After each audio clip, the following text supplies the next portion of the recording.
Since the prosecution has had enough and is prepared to just sentence YNW Melly to life in prison, the incredibly drawn-out judicial proceedings for her case are set to come to an end. Today's court day began with Melly arriving with a very irate appearance and no haircut. But things soon changed as the judge started discussing his release from jail. It was stated that YNW Melly needed to make a well-informed choice regarding his attorneys because he had been detained for 2,159 days, leaving everyone in the courtroom, including the judge and Melly, shocked. No, but let me repeat myself. Mr. Devins has to make an informed decision about who he wants his lawyers to be. He's now been sitting in our jail for 2,159 days. So, how long would you like to be able to make that decision? I can't determine when the investigation will be over. That's up to the Broward Sheriff's Office, but I can, as I said, I'm just asking for, and then I'm asking for at least a day or two. You decide by tomorrow. I've also reserved all of tomorrow. The prosecutors have been looking into one of YNW Melly's defense attorneys, which has caused the entire court case to be delayed. It would be announced that one of YNW Melly's defense attorneys, Raven Liberty, is being investigated for allegations of witness tampering while the rapper is awaiting a retrial. However, it's frightening that no one is actually aware of whether she is being investigated or not, or if the prosecutor is asking for a final explanation for why he shouldn't be released tomorrow or releasing him on bond. Filed the necessary paperwork in order to have Melly's trial postponed and forced him to remain in a county jail for an extended period of time. However, on October 26, 2018, the reason for the postponement would be made public. Chaser and Juv died, and the prosecution said that YNW Melly was responsible for the crime. However, only Melly and Borland know the truth, and that would be Melly's ex-girlfriend Maria Hamilton. When the feds looked into Maria's iCloud, they found suspicious activity connected to YNW Melly, which forced her to not testify in court. This is known as witness tampering, and it carries a life sentence in prison regardless of whether Melly actually took Stack Chaser and Juvia. Filing 6 new charges against Demons and 2 others who were allegedly involved. The charges include tampering with a witness, directing the activities of a criminal, solicitation or conspiracy to commit tampering, and unlawful use of a two-way communication device. Now, a couple of those charges actually carry a life in prison sentence if there's a conviction. There is a possibility that Melly's attorneys will win the case of Stack Chaser and Juvie's death. But if Melly is convicted of witness tampering, he will still face a life sentence in prison.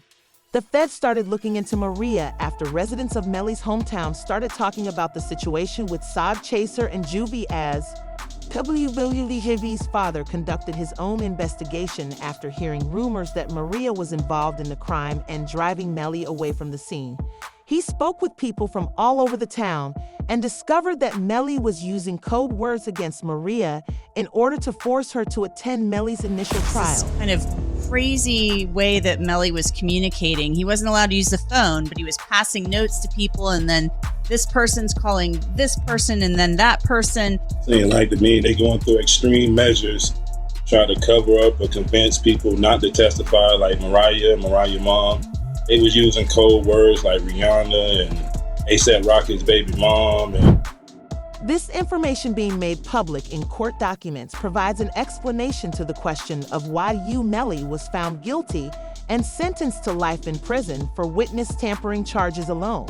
Has received such appalling treatment in a prison, as evidenced by an interview in which Melly's mother claimed that he has been prohibited from using a phone or even viewing his own mail, all of which are against the law. My son has not been convicted of anything, and even other inmates that have been convicted or anything, they have the right to use a telephone. They have a right to be allowed to write letters to their loved ones, to receive their mail. They hold his mail, they don't give it to him. However, that's really serious because if it's true that YNW Melly was using the jail phone to tamper with witnesses, they wouldn't be prohibiting him from using it if they didn't have concrete proof to back up their allegations.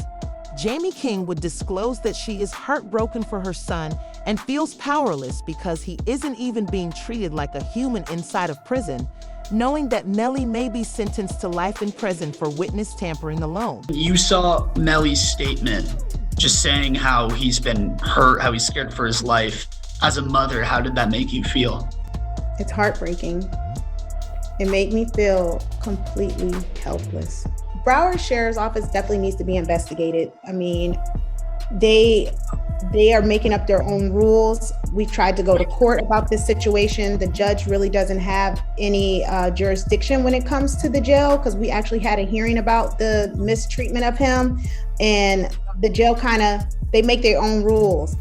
And I don't think that's fair, because I know that they need to answer to someone too. Charleston White responded, saying that this is how YNW Melly should live, and that he shouldn't be given preferential treatment because he is a well-known rapper who was accused of committing one of the most heinous crimes that someone can commit. This, however, received a lot of media attention, particularly from those in the industry. The YNW Melly, I'm so happy he in jail getting mistreated. Yeah, I'm so happy he in jail getting mistreated, homie. Homie, when you take a life, homie, you ain't got a right to complain about a motherfucking thing about being mistreated when you done chose to play somebody. Because this attracted the attention of a boy who would talk about the stress Jamie King has been experiencing. She real, bro. You know, she real. She's stressed out. I heard she had a... Yeah, she real, and I reached my hand out to him, cause I'm real. Yeah, I reached out to him, bro. I met his mom, and she a good one. Melly's attorneys knew that he needed to take action to prevent his chest from being granted a bond. So they would bring up the evidence from the initial trial showing that Melly texted his ex-girlfriend in real time during the crime scene, stating that he was being pursued down the street and hiding in a bush. That would be the part where he's saying that someone just shut the car up and was trying to shoot them. So I asked him if he was okay, where he was, and he's like, there's a car coming behind him, like hiding. He was like, there's some, yeah, he's like, yeah, there's some, I think they're still out here or something. So I'm like, are you okay? He's like, I'm okay. I said, well, where are Sack and Juvie? And he said, I don't know if they're in the car. I think they're... Asserting that the only involvement Maria Hamilton had was in attempting to save the life of her then-boyfriend. But prosecutors acknowledged during the YNW Melly trial that no firearm was ever discovered to support the allegations that it was a drive-by because the person with the firearm was miles away only minutes later. So the first thing is I didn't have a firearm, so I can't know which firearm I'm going to use in order to replicate any of my tests. So I can't make tests for this determination because I don't know what was used. Okay. But regrettably, this would not be nearly enough to get Melly out of jail. Let me explain.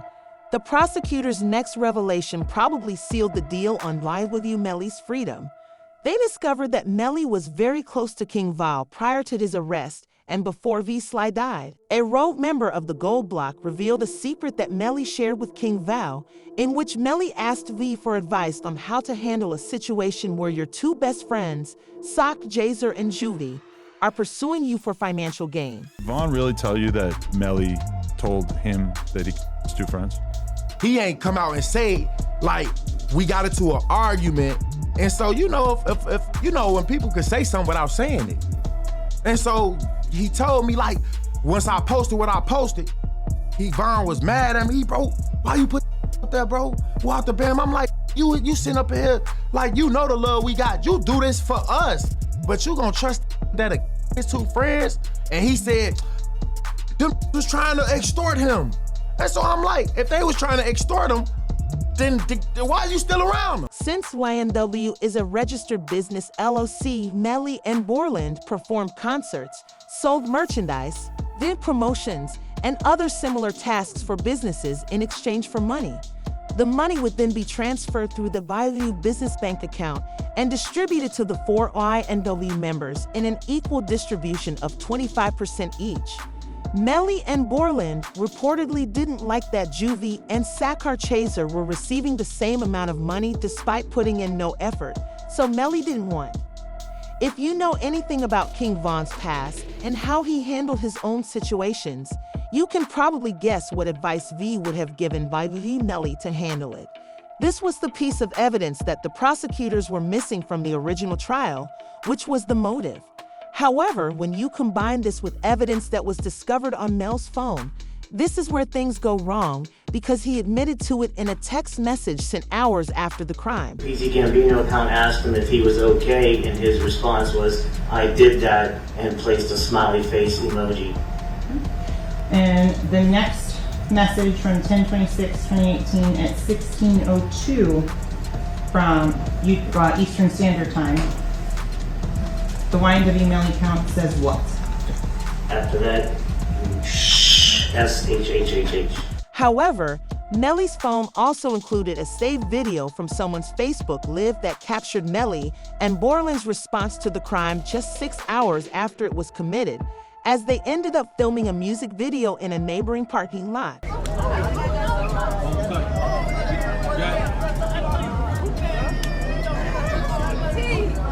Melly still turned regardless of what happened this early morning. He's still out here being very positive. Turned still. Hey! No, still turned, regardless of what happened. You already know. Sergeant Williams said during the first trial that there was no way this could have been a drive-by, so the lead prosecutor then looked into the physical evidence of the crime, including the Jeep they were driving in. According to Melly's lawyers, Melly and Borland signed a contract committing them to filming a music video on that certain date, and there was no way for them to back out of it at that time. Considering how emotionally Melly handled things, many thought it odd that they didn't appear to be at all disturbed. How many rounds were inside of the car? 3. From the driver's side back seat. As to the shot that Christopher Thomas, where did that emanate from? Driver's side back seat. Okay. My determination was that this is not a drive-by, and it's based upon this picture here at a stationary position when all but one of these rounds are going in. The one round that has some movement in it, which is round site L here, the actually moving in that. When Williams revealed that the crime had to have taken place inside the car, YNW Juvie's mother took the stand and revealed who she believes must have committed the crime from the back left seat. State your name, your full legal name for the jury. Leon Phillips. Okay.